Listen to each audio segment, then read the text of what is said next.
Well, we went. Everybody knows that Terry's the cook here. Well, we went to the New Orleans house, and we were going to cook at the New Orleans house because Stacy Favre Pellerin, now is her name, happened. Stacy was a marketing rep in New Orleans. Happened to marry one of my brother's classmates in high school, and so she lives right up where I used to in New Orleans. And Stacy was she and I were always friends because I had met her, and I'd actually make business calls with her in New Orleans to market Southwest before we got the Ronald McDonald House going. And so she wanted me to cook in New Orleans. So I said, okay. Well, my dad found out about it. My dad says, you don't know how to cook. He says, I'll cook. You play like you're cooking. And he says, I'll cook and I'll do shrimp and you just bring all the people. I said, okay. So I'm over there and I've got an apron on and I think I play like I know what I'm doing. And my dad, of course, is an awesome cook. It didn't take long before they figured out what my dad was like, and they asked my dad if he would be on the board. They met him one night and said, would he be on the board? Well, he got on the board. He was on the board for 5 years when he became president, and he was the president of the House for about 10 years. Oh, my gosh. Yeah, a long time he was president of the Ronald McDonald House in New Orleans. So it became a family thing, too. And my brothers and sisters are all involved and have done things for Ronald McDonald House. And, you have to, every zip top can has got, everybody in my family saves zip tops. I mean, kids, grandkids, everybody is taking the zip tops off because that's what you do. You save them for Ronald McDonald House. Yeah, I think they were saying we made $15,000 in this house alone from those last year. And I tell people, I say, the zip tops, the great part about the zip tops is not so much the money, it's the awareness that the kids get. The kids at even a low kindergarten or first or second grade level are getting the message you give. Even if it's a can top. They don't have money to give, but they can give their can tops and they get the ability to give. And it's just something that means something. That's right. That means that everybody can contribute, whether you have a lot of money or a little money. And they know they're helping. That's it. And so just like Southwest employees coming to cook, I always said that I've never asked anybody from Southwest for money, ever. I make that important. It's not on my list of things to do. I don't ask for money. On the rare occasions, I think it's happened twice, I will let somebody else do it.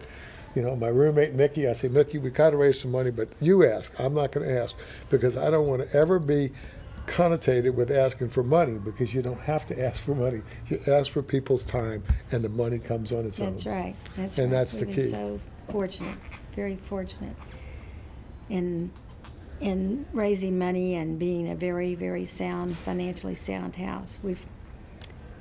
Plus, Annie takes care of the money in with the golf tournament. She's amazing. Yeah.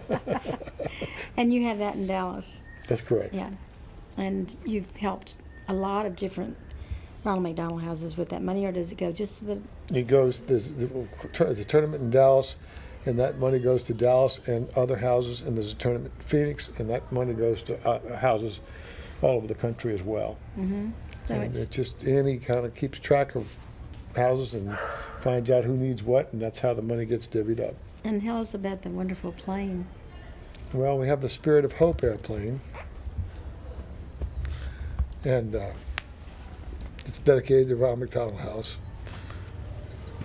And I got to fly it when Tim Leonard picked up at Boeing and brought it to Dallas. And I got to fly it with Frank Wright. We flew some kids to San Antonio and then back. And then we got to fly it up to Philadelphia to go to the Philadelphia Ronald McDonald House. And Frank and I took off out of Philly, and I was flying the plane. It was about, 2 years after 9/11, and we actually had clearance to fly down the beach. And the controller had given us clearance to fly. The exact words, he knew what we were doing, and his exact words were, "You're the only airplane in my airspace. Go wherever you want, and I'll follow you." Because we wanted to fly down the beach. And we to show the kids? To show the kids the beach. And that was my idea, to show the kids the beach, because there's not much to see in the air, but they all know what the beach is like.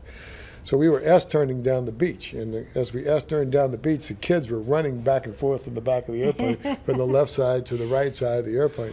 So, but we flew that flight, and there was one thing really special happened to me that day was that night we went to the Philadelphia Ronald McDonald House.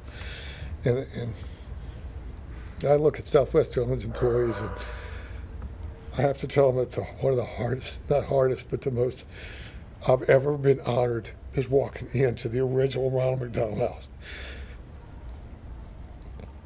Is it still an old convent? It's an old house in Was it Philadelphia, and it's the original Ronald McDonald House. But there is a full-size airplane on the wall, Southwest airplane on the playroom wall. Oh. Not a Ronald McDonald. It's a full-size Southwest airplane on the wall at the Oh my Ronald gosh. McDonald House, the original Ronald McDonald House. I just did about 3 steps backwards. And the other thing that got me was I was going to my retirement flight. I was supposed to have a 300, and I don't remember the number for the Spirit of Hope. I don't remember the airplane number. I still don't remember it today. But I got my release from my retirement flight, and I looked down and it says 700, and I'm supposed to have a 300, and I go, yep. I said, I wonder, is it? It was. Yeah, It we was. met you. We all surprised him at the New Orleans. That was right after Katrina, and everything was. We were practically the only airplane in the whole area. Well, it was, yeah, and so it was, about 6 months after Katrina, and I had come into the airport that morning and gone to the ticket counter to make sure they had the word that the employee, the list of guests that were coming that could get through security, and they said something about, yeah, Ronald McDonald already came through, and I went, Ronald McDonald came through? Yeah, right, yeah. I didn't think anything about it. And I said, oh, okay, they're going to put Ronald on the flight with us. Okay, and they just forgot about it because so many people wanted to talk. And I go up to the pilot lounge, and I didn't get a word in edgewise, and I was talking to people left and right. So we go to leave Houston, and I go, okay. And my stepdaughter was standing in the cockpit door just before they closed the front door of the airplane. And I was convinced that my stepdaughter was standing there trying to distract me so that they could sneak Ronald on board. So I stood up and got right in her face to try to look so they couldn't sneak Ronald on board. And Ronald didn't get on board. And Ronald and I are close friends, so I'm looking and he didn't get on board. And I go, well, that's baloney. He wasn't really here. They were just pulling my chain. So I get in the airplane, and I don't think about it, and I fly all the way to New Orleans. We come around the corner in New Orleans to the gate, fly in the Spirit of Hope, Ronald McDonald House airplane, and there's Ronald McDonald standing on the tug directing us in, and there's half the board of the Houston Ronald McDonald House and half the board of the Dallas Ronald McDonald House standing down there on the ramp with Ann Hancock. So they all climb on the plane to go back to Houston for my retirement. Mm-hmm. And Ronald McDonald climbs on board and rides back with us, my mom and my dad. And we go back to Houston, I guess. And I guess the other funny part I have to tell people the story is that my son, who started at Southwest yesterday, is a flight ops intern. I would not let them ride my retirement flight because they had school, and Dad wouldn't let them out of school, and because school is more important. But they could leave school in time to come to the retirement flight returning, so they were there for the return. I didn't see my daughters on the ramp when I came around the corner, but my son was on the tug directing me in.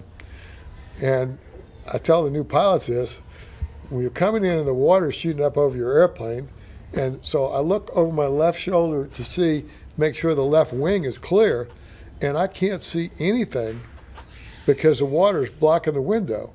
And I looked over at the first officer, Miranda Wagara Owens, and I said, can you see anything? And she goes, I can't see anything over here either. And you can't clear the wings because you can't see out of the side windows. I guess, and that's where the point was. I looked up at the guy on the tug because I said, well, if the guy on the tug is not panicking, then I'm okay. And I looked up, and it was my son, Kent, and I went, he's not looking at the wingtips. And luckily, I looked down at the ramp, and the ramp soup was standing right at the foot of the tug next to Kent.